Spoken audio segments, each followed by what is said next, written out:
Hello everyone, welcome back to the channel. In today's video, I'll show you how to install Telegram Desktop on a Windows PC in 2026. First, open your web browser and search for Telegram Desktop. Then open the official Telegram website and go to the Telegram for Windows download page. Click the Download Telegram for Windows button.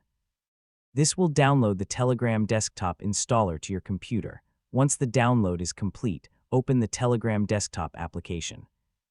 If it is already installed on your computer, simply launch it from the Start menu. After Telegram opens, click Start Messaging to begin the setup process. Now enter your mobile phone number and click Next. Telegram will send a verification code to your Telegram account or phone. Enter the verification code to log in. After the verification is complete, Telegram Desktop will automatically sync your chats, contacts, and messages. You can now use Telegram Desktop to send messages, share photos, videos, documents, and make voice or video calls directly from your computer. That's how to install and set up Telegram Desktop on Windows in 2026. If this video helped you, don't forget to like, subscribe, and thanks for watching.